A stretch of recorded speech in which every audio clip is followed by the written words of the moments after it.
Hello everyone, this is Miss Sharon. And for today's video, gagawa naman tayo ng tulip bud keychains.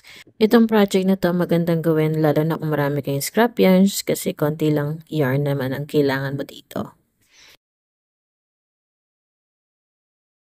Ang gagamitin natin dito is yung Individual 4-ply yarn.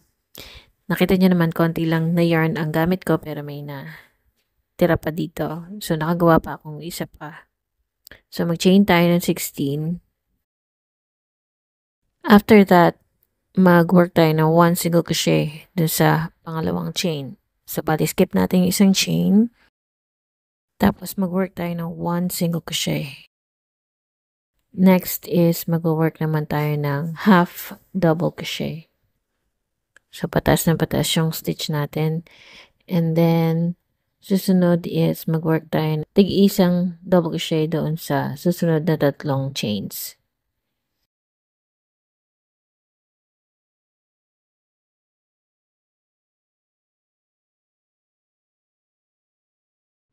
Susunod, mag-work tayo ng half double crochet din sa susunod na chain. Tapos, 1 single crochet sa susunod. Kung makikita nyo, bumaba ulit tayo ng stitch. Tapos, susunod is slip stitch na lang.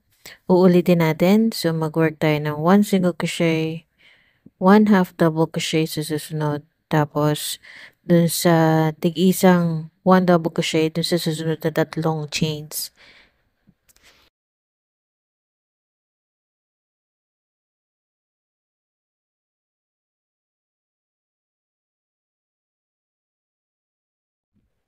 Susunod naman is 1 half double crochet. And then, dun sa pinaka-last na chain, mag-work tayo ng 3 single crochet. So, ito bali yung pinakadulo ng ating dahon. Tapos, doon naman tayo sa opposite side o dun sa kabila para makompleto natin yung 2 leaves. After nyan, dahil nakapag-work na tayo ng 3 single crochet, dun sa susunod na stitch is yung half double crochet. So, doon tayo mag-work ng half double crochet dun sa pinakaunang stitch na meron dito sa opposite side.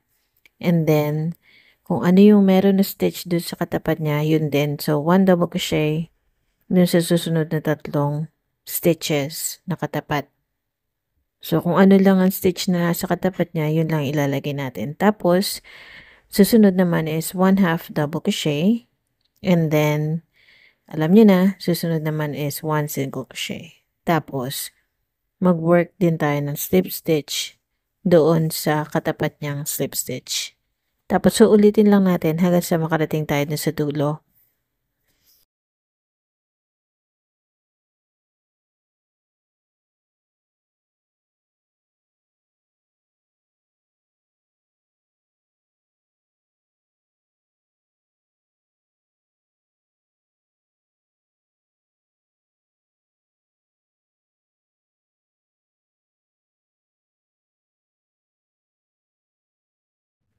Ngayon, yung pinakadulo niya is kung saan tayo naglagay ng first single crochet. So, maglalagay pa tayo ng 2 single crochet para makompleto yung 3 single crochet katulad na nasa kabilang dulo.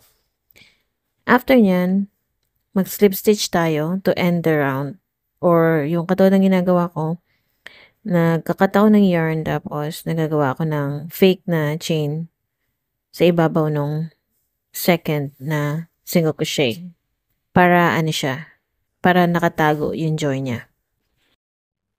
After nyan, i-weave lang natin yung ends. And then later on, papakita ko naman sa inyo kung paano ipagawa ng pinakatangkay ng ating leaves. Para naman sa tangkay ng ating dahon, ang gagawin naman natin is mag-chain tayo ng 50. Or depende sa haba na gusto nyo. Kasi bali 50 chains kasi bali ipo-fold pa natin sa 2 yan. So para magiging loop yung pinakadulo niya. At isusuksok natin yung mga dahon. Yan, ganyan. Gagawa muna pala tayo ng tulip. So, sa paggawa ng tulip, after making magic ring, chain 1, tapos mag-work tayo ng 6 single crochet into the magic ring. For first round yan. Hindi nga pala tayo mag-close ng slip stitch. Kumbaga, magdidiretso lang tayo ng mag-work ng single crochet. So, after that, 2 single crochet into every stitch around. So, dun sa 6 na single crochets, dapat meron tayong 2 single crochet. So, at the end of this round, meron dapat tayong 12 single crochets in total. So, dapat bilang yan para hindi tabingi yung ating tulip. So, once done, sa round 3 naman, ang gagawin natin is mag-work tayo ng 1 single crochet, then 2 single crochet, or yung pinaka-increase natin into every second stitch around. Ulitin lang natin yan hanggang dun sa stitch marker. So, yung stitch marker na yun, yun ang pinaka-first stitch of the next round natin. Doon naman sa round 4, ang increase natin, parang lalakad siya. Imbis na dun sa pangalawa, magiging into every third stitch. So, 1 single crochet, 1 single crochet into the next, and then 2 single crochet or yung increase natin dun sa ikatlong stitch lagi.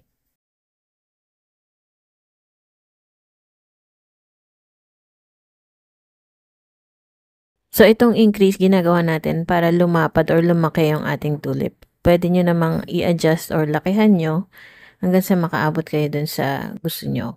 Now, ako naman, okay na sa akin yung laki ng tulip na to. So, from round 5 to 10, mag-work na lang ako ng 1 single crochet into each stitch around. Ang mangyayari sa kanya, para siya magiging cylinder, ganito. Once ma-reach na natin yung round 10, nakita niyo naman, nagbigay ako ng allowance sa yarn kasi itatahi pa natin. So, maglalagay tayo ng fiber fill. Pero bago yan, isusuksok muna natin yung tangkay niya. Yung dalawang dulo ng string natin, gamit yung hook. So, doon natin ipapaloob or ipapasok. So, siya yung magsisilbing pinaka-loop natin para maisabit natin sa keyring natin.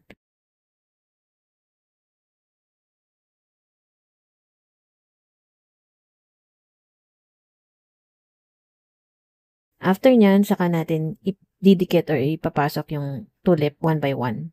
So, ganyan ang ginawa ko para ma-secure siya. Gumamit ako ng yarn needle, pero pwede din naman kayong gumamit ng glue gun para dumikit siya at hindi basta-basta malalagot or matatanggal dun sa pinakatangkay niya. So, ganito lang ang ginawa ko if in case na wala kayong glue gun or something na pwedeng idikit. Basta yung matibay lang and then maglalagay tayo ng fiber fill or kung wala kayo niya, pwede naman yung scrap yarns. Bali, nasa kalahati lang yung ilalagay ko.